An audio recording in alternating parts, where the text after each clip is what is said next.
धन्यवाद गर्छु जगतका महान अनि शक्तिशाली सर्वशक्तिमान पिता हजुरलाई अनगिन्ती धन्यवाद गर्छु यस मसीहको नाउँमा।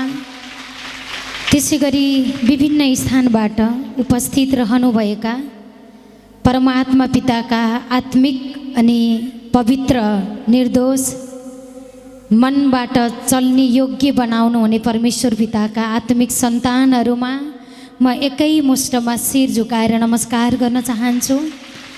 त्यसैगरी आज यसै महिमामा उपस्थित रहनुभएका धेरै वर्षपछि देख्न अनि भेट्न पाइएको छ हाम्रो एम सर हजुरलाई पनि परमात्माको धेरै धेरै आशीर्वाद। साथमा हाम्रो सम्झना लामा सर, शान्ति म्याम हजुर, त्यसैगरी हाम्रो भरत सर उता दिल्लीबाट पनि दिल्ली शाखाबाट परमेश्वरको यसै महिमामा उपस्थित हुनुभएको छ। लगायत यहाँहरू सबैमा परमात्मा पिताको धेरै धेरै आशीर्वाद हमेसाको लागि मिलिरहेको छ। यसको लागि पनि धन्यवाद गर्छु पिता, यस मसीहको नाउँमा अनगिन्ती धन्यवाद गर्छु। अलि लामो समयपछि लगभग 2 हप्तापछि हामी फेरि पनि हजुर हाम्रो भेटघाट परमात्मा पिताले बढाउनु भएको छ। हामी महिमाकै लागि केही समय बाहिर थियौँ त आज परमात्माको योजना त्यस ठाउँमा गएर पनि धेरै कुरा सिकाउनु भयो परमेश्वरले, हैन? सबैभन्दा ठुलो त इन्डियामा हामी जानुभन्दा अघिल्लो दिन पनि भन्दै हुनुहुन्थ्यो एकदमै उडिरहेको चरा पनि खस्ने जस्तो गर्मी थियो, तर आजबाट एकदम शीतल छ। त्यहाँको व्यक्तित्वहरूले नि भन्नुभएको थियो कि जब यहाँबाट निस्किँदै थियौँ परमात्मा पिता, पोखरा त खासै धेरै गर्मी होइन, इन्डिया भनेपछि त असाध्यै गर्मी हुने ठाउँ हो, तर पनि पितासँग मागेका थियौँ पिता हजुरलाई थाहा छ हामीलाई जे कुरा राम्रो लाग्दैन त्यो तपाईँले हुन दिनुहुन्न। आफ्नो सन्तानको ख्याल, आफ्नो सन्तानको माया हजुरले गर्नुभएको छ परमात्मा। मौसमलाई हामीले सहन सक्ने बनाइसक्नुभयो भनेर पितालाई मागेर गएको। यहाँको अहिले जस्तो मौसम छ त्यस्तै मौसममा पुरा समय परमेश्वर पिताको महिमा गरेर आउने योग्य परमात्मा पिताले बनाउनु भयो, हैन? हिजोको दिनमा त काशी गयो भने मोक्ष पाइन्छ, हरिद्वार गयो भने मोक्ष पाइन्छ, केदारनाथ गयो भने एकदमै उद्धार पाइन्छ, मोक्ष हुन्छ, पापको शुद्धिकरण हुन्छ भन्ने चलन थियो। तर त्यहीँ रहने व्यक्तिहरू पनि त्यो पापबाट कष्टबाट मोक्ष हुनुभएको रहेनछ। जब ईश्वरको वचन पुगे तब मात्र मोक्ष हुनुभयो, तब मात्रै उहाँहरूको पापको क्षमा भयो, तब मात्र उहाँहरू पापको बन्धनबाट एकदमै छुटकारा पाउनुभयो। जब ईश्वरको महिमा पुग्यो, परमेश्वरको वचन, हैन? पानीले बाहिर शुद्ध हुन्छ तर वचनले भित्र पनि बाहिर पनि शुद्ध गराउने काम परमेश्वरको मुखबाट निस्केको वचनले गराएको हुन्छ, हैन? यो वचनले, हैन, कि जस्तै संसारको मनुष्यले बनाएको दबाई खाँदाखेरि त त्यसको साथमा अरू एउटा रोगको दबाई खायो भने त्यो दबाईले अरू रोगहरू उत्पन्न गराउँछ, त्यो त केमिकलबाट बनेको हुन्छ। तर ईश्वर परमात्माको आत्माबाट मुख भएर निस्केका वचनले के गर्छ त सबै केमिकल र सबै असर गर्ने तत्त्वलाई पनि हटाएर हमेसाको लागि यस युगमा र आउने युगको लागि पनि फाइदा गर्छ र स्वर्गको जीवन दिएको छ। आज यो स्वर्गको जीवन, आज यो खुसीको जीवन, आज यो आनन्दको जीवन, आज यो एकदमै उत्साहितको जीवन एकमात्र परमात्मा पिताले हजुर हामी सबैलाई चुनिकन बोलाएर ल्याउनु भएको छ। त्यसैले भन्नुभएको छ तिमीहरूले मलाई चुनेनौ, मैले तिमीलाई चुने, हैन? मैले चुने, तिमी पीडामा छौ, तिमी दलदलमा छौ, तिमी एकदमै दुष्टको कब्जामा छौ र उसको दासत्वमा परेको मैले देख्न नसकेर मैले तिमीलाई मेरो सत्यताको मार्गमा चुनिकन बोलाएर ल्याएको छु। जसले मेरो आत्मा पाएको छ तिनीहरू नै मेरा सन्तान हुन्। जसले मेरो वचनलाई प्रयोग गर्छन् तिनीहरू नै मेरा उच्च स्थानका उच्च कोटिका सन्तान हुन् भनेर परमात्मा पिताले आज हजुर हामी सबैलाई त्यो महिमा, त्यो उत्साहित जीवन, त्यो आनन्द, त्यो खुसी ईश्वर परमात्माले प्रकट गर्नुभएको छ। जस्तै हरिद्वारमा गयो भने चाहिँ एकदमै राम्रो हुन्छ भन्नुहुन्थ्यो, तर त्यहाँ वरिपरि बसेका व्यक्ति जति दुखी र पीडित कोही पनि पाएनौँ हामीले। केदारनाथ जान पाए त एकदम उद्धार हुन्थ्यो भन्नुहुन्थ्यो। त्यहीँको व्यक्तिहरू नि यति दुखी, कोही लुला, कोही लङ्गडा, कोही आँखा नदेख्ने, कोही बोल्न नसक्ने, कोही सुगर पीडित, कोही क्यान्सर पीडित, कोही डिप्रेसनमा गएको, कोही परिवारमा अशान्ति, हरेक खालको पीडाले जकडेर बसेको देख्यौँ। तर जब पिता परमेश्वरको आत्माबाट वचन पुग्यो, हिँड्न नसक्ने भए, देख्न सक्ने भए, बोल्न नसक्नेहरू बोल्न सक्ने भए, सुन्न नसक्नेहरू सुन्न सक्ने भए। आखिरी उद्धार, आखिरी मोक्ष, आखिरी आनन्द, आखिरी सुख, आखिरी शान्ति एकमात्र सर्वशक्तिमान पिता परमेश्वरमा छ। त परमेश्वरमा भएको सुख शान्तिलाई लिनको लागि, आफ्नो जीवनमा प्रकट गर्नको लागि परमात्मा पिता धन्यवाद गर्छु। तपाईँले प्रकट गरिसक्नु भयो भनेर जब बोल्छौँ तब ईश्वर परमात्माले प्रकट गरिसक्नु भएको छ। जस्तै उदाहरणले कोही लेडिज जो गर्भमा सन्तान छ, बच्चा छ भने उहाँको आँखाले त देखेको छैन बच्चा छ भनेर, तर पनि 6-9 महिना पुगेपछि त्यो बच्चा संसारमा आउँछ। त्यस्तै कोही कुराहरू हामीले आँखाको अगाडि समाधान नदेखेको होला, गर्भमा छ त अगाडि देख्न चाहिएको छ भन्ने धन्यवाद ईश्वर, मैले पाइसकेँ बोल्नुभयो, अगाडि प्रकट भइसक्यो। पेटमा भएको बच्चा संसारमा देखिनको लागि 9 महिना कुर्नुपर्छ, तर परमेश्वरको आशीर्वाद प्राप्त गर्नको लागि जो अगाडि छ, समस्या, हालत, बाधा, रुकावट नै जे चाहिएको छ त्यो पाइसके धन्यवाद ईश्वर बोलेपछि जसरी पेटमा भएको, गर्भमा भएको बच्चा अगाडि देखिएको जस्तै हामीसँग आत्मामा भएको त्यो सुख शान्ति आनन्द उद्धार आँखाको अगाडि प्र्याक्टिकल गरेर हेर्नु, बोलेर हेर्नु प्रकट भइसकेको छ। जब प्रकट हुन्छ, जब देखिन्छ, जब सामुन्ने आउँछ अनि मात्र बोल्छु भनेर लाग्नुभयो भने कहिले पनि हुँदैन। तर आँखाको सामुन्ने त छैन, तर पनि भइसक्यो। जसरी गर्भमा बच्चा आइसक्यो, एक दिन संसारमा आउँछ, एक दिन आँखाको अगाडि देखिन्छ भनेर आमा बुवाले के गर्नुहुन्छ, धैर्यतालाई धारण गर्नुहुन्छ। त्यस्तै परमात्मा पिताको रोमी 10:9 अंगीकार गरेपछि, परमेश्वरको अंगीकार गरेपछि सबै आशीर्वाद आत्मामा छ, परमेश्वरले दिनुभएको छ। अब आत्मामा मात्र सीमित नगर्नुहोस्, अगाडि प्रकट गर्नु छ भने धन्यवाद ईश्वर।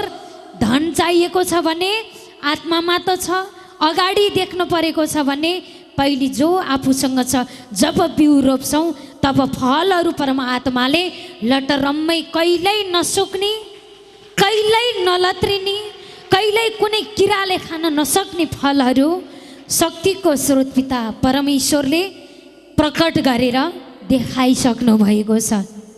धन्यवाद परमात्मा पिता, हजुरले हजुरको तर्फको कामहरू, हजुरको तर्फको महिमाहरू, हजुरको तर्फको आशीर्वादहरू येशूको नाममा प्रकट भइसक्यो बोलेपछि भइसक्यो हैन। त्यसै कारणले परमेश्वरमा हामी एकदमै उत्साहित भएर जति पिताको वचन सुन्छौँ त्यति पिता परमेश्वरले हामीलाई अरू महिमाहरू, अरू आशीर्वादहरू, अरू खुसीहरू, अरू शान्तिहरू परमात्माले प्रकट गरेर देखाइसक्नुभयो। जस्तै हामी गढवालमा पनि गएका थियौँ परमेश्वरको महिमाको लागि, ऋषिकेशमा, हरिद्वारमा अनि देहरादुनमा, त्यसै गरेर गढवालमा हैन, विभिन्न स्थानमा परमेश्वरको महिमित राज्यहरूमा पुगेका थियौँ।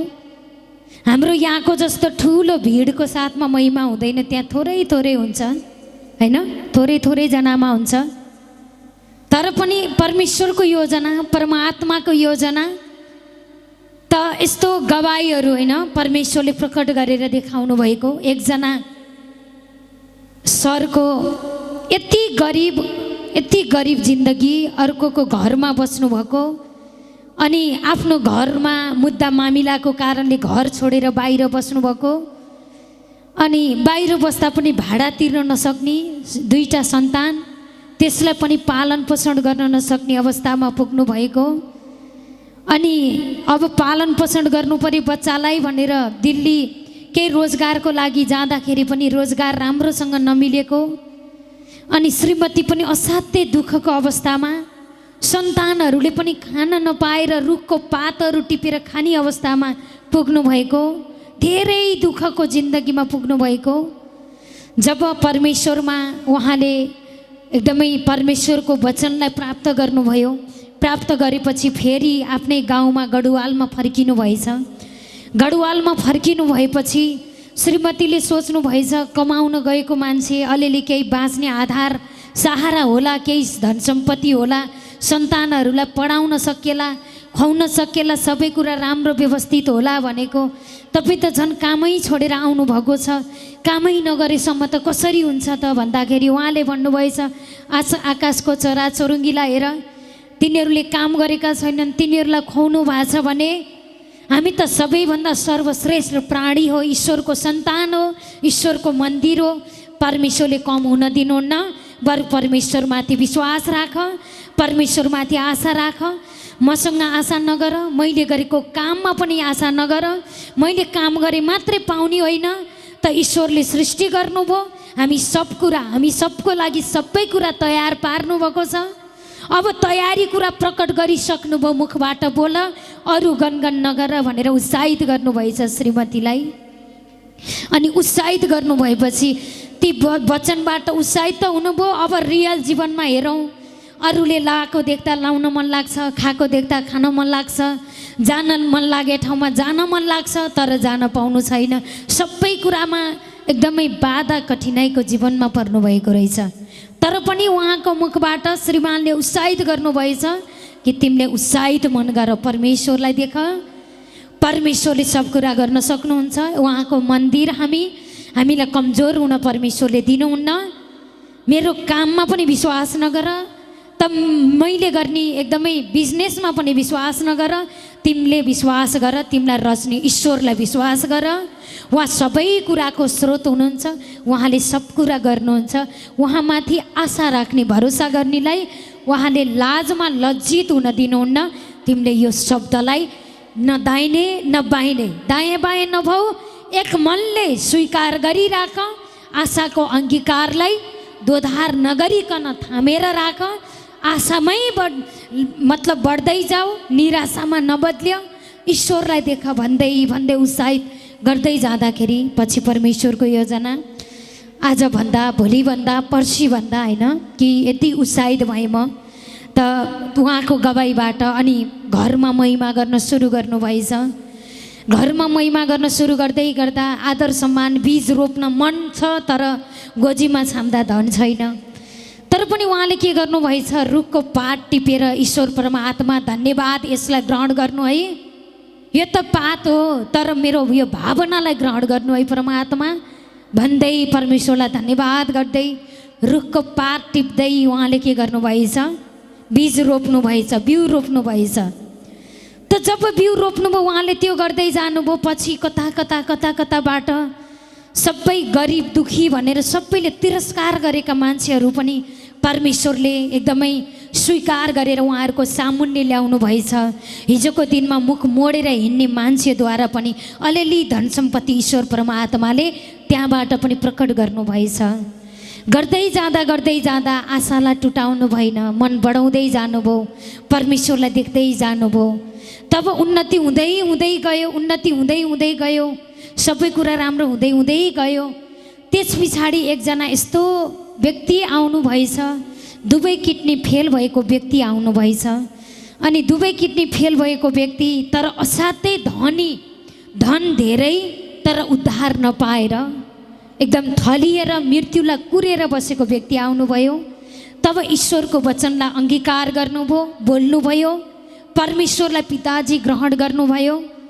त्यस पछाडि उहाँले के गर्नुभएछ त 8 लाखको चेक दिनुभएछ, यो तपाईँले घर बनाउनु भनेर के गर्नुभएछ, उहाँलाई चेक दिनुभएछ 8 लाखको, तपाईँले घर बनाउनु, तपाईँले के गर्नु त जमिन लिनु हैन। मतलब जहाँ बसेको थियो त्यो घरमा महिमा गर्दै जाँदा पछि के गर्नुभयो, अब गढवाल गाउँको ठाउँमा त्यतिले त्यो समयमा धेरै अगाडिको गवाई, त्यो समयमा केही गर्न सक्ने योजना परमेश्वरले बढाइदिनु भयो।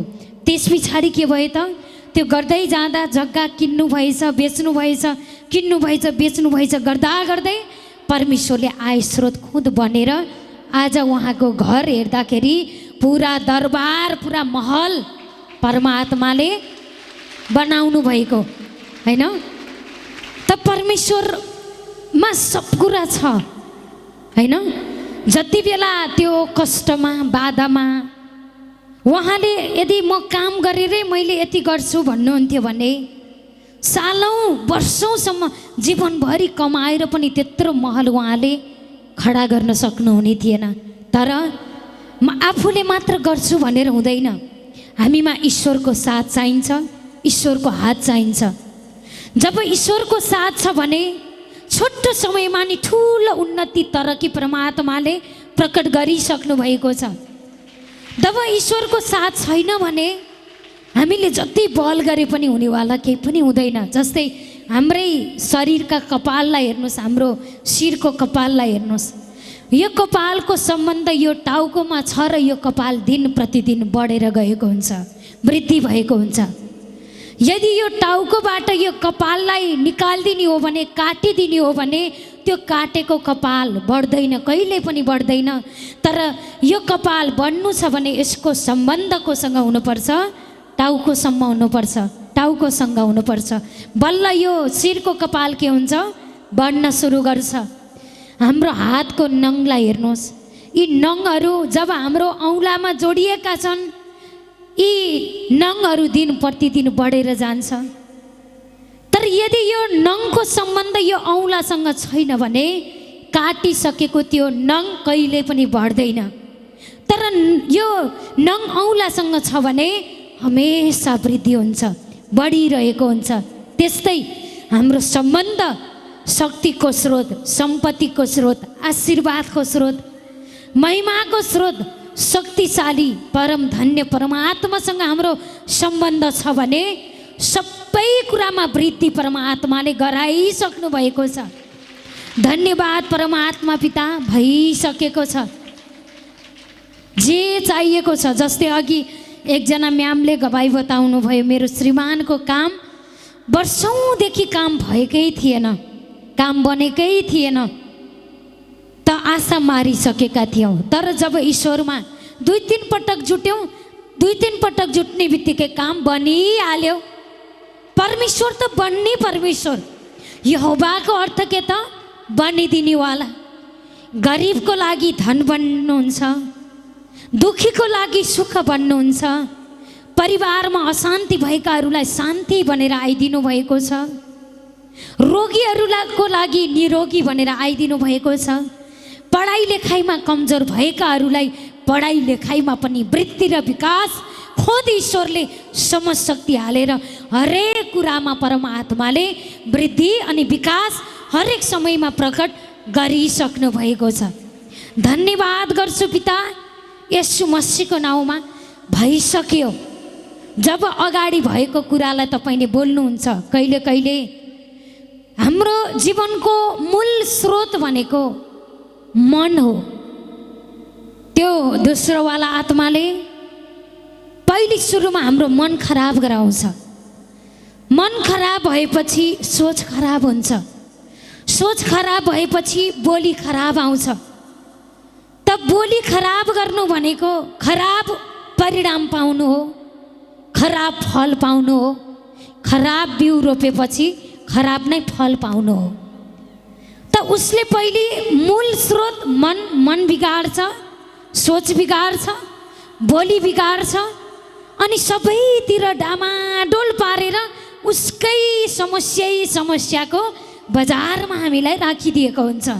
तर जब परमेश्वरको तर्फबाट हैन त रोगी हुनुहुन्छ भने यो तरिका पनि ईश्वर खुद तपाईलाई पवित्र आत्मा ईश्वरले किन दिनुभयो भने हरेक समयमा सिकाउनको लागि, तपाईलाई सिकाएर ईश्वरको आत्माबाट चल्ने योग्यता प्रेरणा प्रकट गराउनको लागि पवित्र आत्मा दिनुभयो। कसले? पवित्र पिता परमेश्वरले। त्यसैले आजैबाट मेरो काम बनेकै छैन बोल्नुभयो, बनेकै छैन, यसै त आपत परेर बोल्दै हुनुहुन्छ, यसै त आपतको जीवन गुजार्नु भएको छ।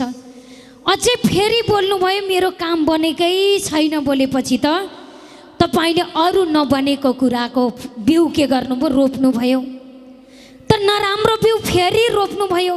यतिले त कति आपतको जिन्दगी थियो भने अरू नराम्रो बिउ रोप्नुभयो। अब त्यो फल बनेर आउँदा हालत अरू कस्तो होला? त्यस कारणले तपाईलाई काम बन्नु परेको छ, तपाईको हरेक कुरामा आशीर्वाद पाउनु परेको छ भने छैन भनेर कहिल्यै हुँदैन। छ, भइसक्यो। जसरी पेटमा बच्चा देखेको त छैन तर छ, एक दिन देखिन्छ। त्यस्तै आँखाको अगाडि काम बनिसकेको त छैन तर जब बनिसक्यो भनेर धन्यवाद गर्नुभयो ईश्वरलाई, काम बनिसकेको छ। जब काम बन्छ अनि मात्र गवाई बताउँछु, मतलब अनि मात्र भन्छु, भइसक्यो भनेर लाग्नुभयो भने हुँदैन। तपाईले नबन्दा पनि नहुँदा पनि भइसक्यो बोल्नुभयो भने आत्मामा भएको त्यो उन्नति, त्यो विकास, त्यो उद्धार, त्यो आनन्द, त्यो शान्ति खुद तपाईको रियल जीवनमा देख्न सुरु गर्नुहुन्छ तपाईले। बुझ्नुभयो नि? त तपाईले त्यस कारणले हर समय हरेक बखतमा जब परमेश्वरको भाषाबाट परमेश्वरको तरिकालाई प्रयोग गर्नुहुन्छ। जस्तै उदाहरणले हामी इन्डिया गएका थियौँ, त इन्डिया गएका थियौँ त त्यो इन्डियामा बस्छन्जेल हामी इन्डियाकै कानुनलाई प्रयोग गर्नुपर्छ। त्यहाँ नेपालको कानुन प्रयोग गर्छु भनेर लायो भने हामी त्यही बन्धनमा पर्न पनि सक्थ्यौँ। त इन्डियामा गएका थियौँ त कहाँको कानुन प्रयोग गर्नुपर्छ? इन्डियाको। त्यस्तै हामी छौँ त संसारमा, संसारमा पनि स्वर्गको स्थान, अझै हामी कहाँ छौँ? ईश्वरको आत्मामा स्वर्गको पनि अति उच्च स्थानमा छौँ।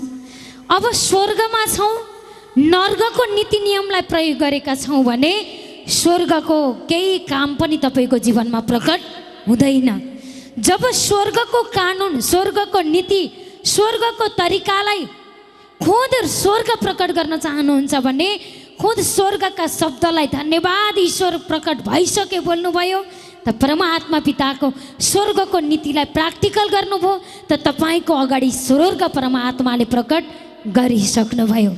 धन्यवाद गर्छु परमात्मा पिता, हजुरको तर्फको त्यो उत्साहित महान महिमा, तपाईँको सामर्थ, तपाईँको अधिकार यीशु मसीहमा प्रकट भइसक्यो। तपाईँको शरीरमा एकदमै यस्तो रोग उठ्न नसक्ने रोग लागेको समयमा अब म त मर्नै लागे, बरु मर्न काल आइदिए पनि हुन्थ्यो, मर्न पाए पनि हुन्थ्यो, तपाईँ त्यो बोल्नुहुन्छ, तपाईँको अगाडि त्यही प्रकट हुन्छ।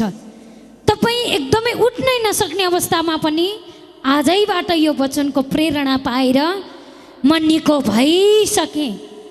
जो पनि रोग बनेर बसेको जो पनि तत्त्व छस् तुरुन्तै शरीरबाट भाग, हट, दूर होइजा बोल्नुहुन्छ। अब धन्यवाद गर्नुहोस्, भागिसक्यो। अनि यो विश्वास गर्नुहोस् म निको भइसकेँ। अनि त्यो विश्वासकै शब्द बोल्नुहोस्, धन्यवाद पिता, म त रोगमा छैन, म त अशान्तिमा छैन, म त डरमा छैन, म त पीडामा छैन। धन्यवाद पिता, म पुरा निको भइसकेँ। जब ईश्वर परमात्मालाई धन्यवाद गर्नुभयो तब तपाईँको सबै रोगहरू ईश्वरले लिएर हामीलाई सुख शान्ति, हाम्रा दुःख लिने ईश्वरलाई महान किन भनिन्छ भने जसले हाम्रा दुःख लिनुभयो, आफूसँग भएका सारा सुख हाम्रो अगाडि प्रकट गराइदिनु भयो। त प्रकट गर्नको लागि हमेसा बोल्नुहोस्, सही सोच्नुहोस्, सही के गर्नुहोस्, देख्नुहोस्। त यो प्रेरणा तपाईँसँग छैन भने परमेश्वरबाट गराउनुहोस् पिता। तपाईँले यो सबै उन्नतिको तरिकाहरू पनि येशू मसीहमा मेरो आँखाको अगाडि प्रकट गरेर देखाइसक्नुभयो। धन्यवाद ईश्वर पिता, भइसक्यो। धन्यवाद गर्नुभयो। त आँखाको अगाडि परमात्मा पिताले काम गरेर देखाइसक्नुभयो। त धन्यवाद गर्छु। सर्वशक्तिमान शक्तिका महान मालिक पिता परमेश्वर येशू मसीहको नाउँमा अनगिन्ती धन्यवाद गर्छु। परमात्मा पिताका यिनै सम्पूर्ण वचनले सबैको दिलमा, दिमागमा, घर परिवारमा, सबै क्षेत्रमा कुन क्षेत्रमा वृद्धि विकास गराउनुपर्छ त्यो खुद तपाईँको मुखबाट शब्द निकाल्नुभन्दा पहिल्यै हृदय जाँच्नुहुने परमात्माले जाँचेर बुझेर हाम्रो अगाडि प्रकट गरेर देखाइसक्नुभयो। धन्यवाद पिता, प्रकट भइसक्यो। हजुरको तर्फको काम देखिसके। धन्यवाद गर्नुहोस् त भइसक्यो भन्दै धन्यवाद गर्छु पिता येशू मसीहको नाउँमा। र आजको महिमाको प्रस्तुता परमेश्वरको आत्मिक आज्ञाकारी सन्तान हाम्रो सरस्वती म्याम हजुरलाई पनि धेरै धेरै परमात्माको आशीर्वाद मिलिसक्यो भन्दै धन्यवाद गर्छु पिता येशू मसीहको नाउँमा।